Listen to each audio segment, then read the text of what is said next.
சங்கீதம் 22. என் தேவனே, என் தேவனே, ஏன் என்னை கைவிட்டீர்?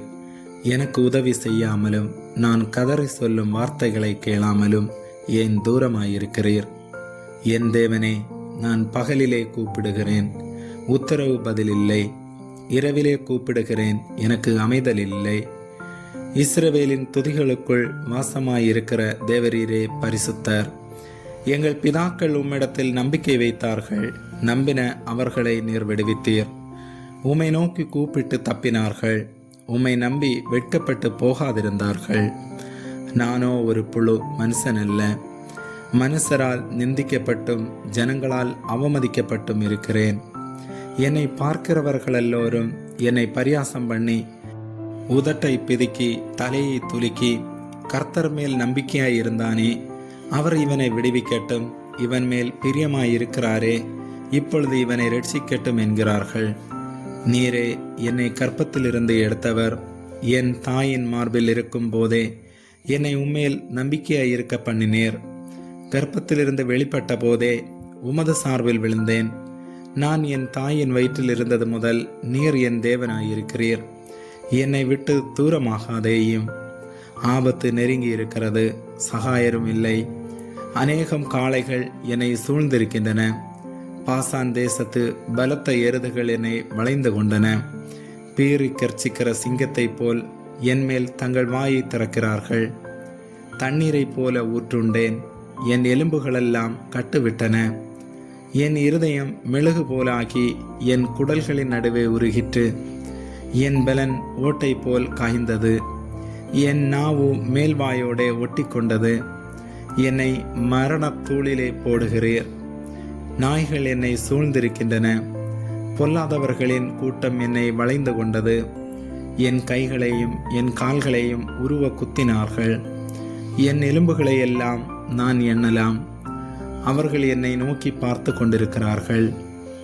என் வஸ்திரங்களை தங்களுக்குள்ளே பங்கிட்டு என் உடையின் மேல் சீட்டு போடுகிறார்கள். ஆனாலும் கர்த்தாவே, நீர் எனக்கு தூரமாகாதேயும். என் பலனே, எனக்கு சகாயம் பண்ண தீவிரித்து கொள்ளும். என் ஆத்துமாவை பட்டயத்திற்கும் எனக்கு அருமையானதை நாய்களின் கொடூரத்திற்கும் தப்பிவியும். என்னை சிங்கத்தின் வாயிலிருந்து ரட்சியும். நான் காண்டாமிருகத்தின் கொம்புகளில் இருக்கும்போது எனக்கு பதிலருளினீர். உம்முடைய நாமத்தை என் சகோதரருக்கு அறிவித்து சபை நடுவில் உம்மை துதிப்பேன். கர்த்தருக்கு பயப்படுகிறவர்களே, அவரை துதியுங்கள். யாக்கோவின் சந்ததியாரே, நீங்கள் எல்லோரும் அவரை கனம் பண்ணுங்கள். இஸ்ரவேலின் வம்சத்தாரே, நீங்கள் எல்லாரும் அவர் பேரில் பயபக்தியாயிருங்கள். உபத்திரவப்பட்டவனுடைய உபத்திரவத்தை அவர் அற்பமாய் எண்ணாமலும் அருவருக்காமலும் தம்முடைய முகத்தை அவனுக்கு மறைக்காமலும் இருந்து தம்மை நோக்கி அவன் கூப்பிடுகையில் அவனை கேட்டருளினார். மகா சபையிலே நான் செலுத்தும் துதி உம்மாலே உண்டாகும். அவருக்கு பயப்படுகிறவர்களுக்கு முன்பாக என் பொருத்தனைகளை செலுத்துவேன். சிறுமைப்பட்டவர்கள் புசித்து திருப்தி அடைவார்கள். கர்த்தரை தேடுகிறவர்கள் அவரை துதிப்பார்கள். உங்கள் இருதயம் என்றென்றைக்கும் வாழும். பூமியின் எல்லைகளெல்லாம் நினைவு கூர்ந்து கர்த்தரிடத்தில் திரும்பும். ஜாதிகளுடைய வம்சங்களெல்லாம் உமது சமூகத்தில் தொழுது கொள்ளும். ராஜ்யம் கர்த்தருடையது, அவர் ஜாதிகளை ஆளுகிறவர். பூமியின் செல்வந்தர் யாவரும் புசித்து பணிந்து கொள்வார்கள். புழுதியில் இறங்குகிறவர்கள் யாவரும் அவருக்கு முன்பாக வணங்குவார்கள். ஒருவனும் தன் ஆத்துமா அழியாதபடி அதை காக்கக்கூடாதே. ஒரு சந்ததி அவரை சேவிக்கும், தலைமுறை தலைமுறையாக அது ஆண்டவருடைய சந்ததி எனப்படும்.